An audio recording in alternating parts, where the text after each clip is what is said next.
آخرت کی طرف جانا ہے. نہیں اگر یہاں پہ ظلم و ستم کے ساتھ زندگی گزاریں گے تو یہ ہوگا. اب موت کو آخر خلق کیوں کیا خداوند عالم؟ موت اور حیات کو خلق کرنے کے مقصد بیان کرتے ہیں سورہ مبارک ملک میں. رب العالمین فرماتے ہیں کہ بسم اللہ الرحمن الرحیم تبارک الذی بیدہ الملک وہو علی کل شیء قدیر الذی خلق الموت والحیات لیبلوکم ایکم احسن عملا. یہاں تک تندور گرم کیا ہوں. اب یہ اس لیے کہ موت کا سلسلہ اس لیے کہ چیک کرے خدا دیکھنا چاہتے ہیں امتحان لینا چاہتے ہیں آپ میں سے کون ایکم احسن عملا سب سے بہترین عمل کون کرتے ہیں اس کو دیکھیں گے. یہ موت اور زندگی کا سلسلہ اسی وجہ سے کہ سب سے بہترین عمل ہم سے چاہتا ہے. پر موت کی وجہ سے زیادہ وقت نہیں لوں آپ کا. آپ کہہ رہے ہیں کہ 40 منٹ لو مزید کیا زیادہ وقت نہیں لوں ہم تو باہر موت کے وقت ایک تمنا بھی کرتا ہے انسان. وہ تمنا کیا ہے؟ کیونکہ موت کے متعلق ہے تو بیان کرو. سورہ منافقون میں آج ہی خداوند عالم 10 نمبر آیت میں بیان کر رہے کہ ہر بندہ اس خطرناک حالت میں جس کی حالت بیان کی امیر المومنین بیان نہیں کر رہے اس حالت کو ایسے عالم میں ایک ہی تمنا کرتے خدا کی درگاہ میں نظر آتے. وہ تمنا کیا ہے؟ آج موقع اگر اسی تمنا پہ عمل کرے تو خداوند عالم فرماتے یا ایھا الذین آمنوا انفقوا مما رزقناکم من قبل ان یأتی احدکم الموت. اے لوگوں خرچ کرو خدا کی راہ میں انفاق کرو من قبل ان یأتی احدکم الموت. آپ میں سے ایک کے اوپر موت آنے سے پہلے خرچ کرو خدا کی راہ میں.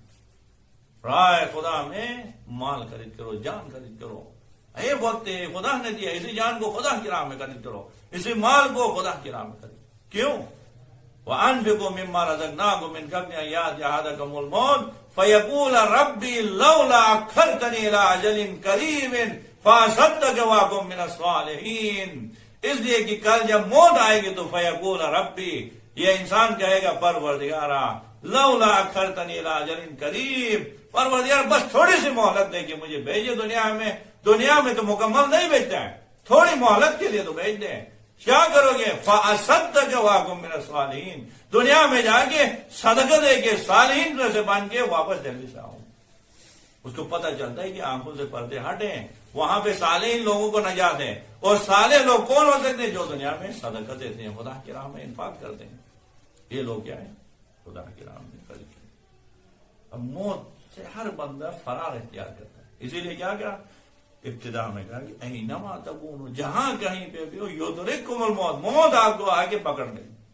یا سورہ جمعہ میں خداوند عالم نے فرمایا قل ان الموت الذی تفرون منہ فانہ ملاقیکم. اے حبیب ان سے کہہ دو کہ وہ موت جس سے فرار اختیار کرتے ہو. طبیعت یہ ہے کہ انسان تو چھوڑے جانور بھی موت کے وقت موت کے جہاں پہ سہنا آتے اس سے فرار اختیار کرتے. ہر بندہ اپنے آپ کو موت سے بچانے کی فکر کرتا ہے.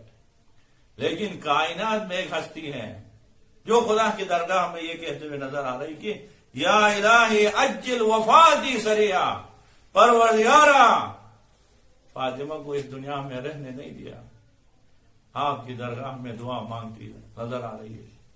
عجل وفاتی سریعا ہر بندہ موت سے فرار اختیار کر رہا ہے.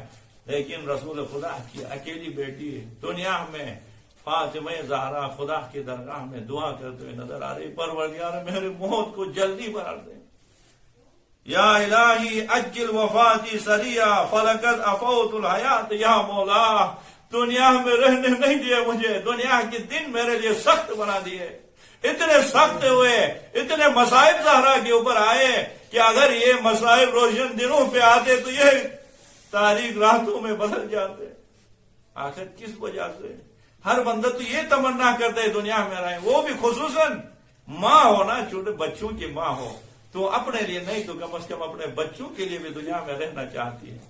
4 چھوٹے چھوٹے بچے ہیں حسن و حسین 7 اور 8 سال کے زینبین علیہ السلام 4 اور 5 سال کے چھوٹے چھوٹے بچوں کا بھی خیال نہیں رکھ کے ایک دفعہ زینب فاطمہ زہرا خدا کی درگاہ میں دعا مانگتی نظر آ رہی ہے اے پروردگار میری موت کو جلدی قرار دے. آخر کیوں؟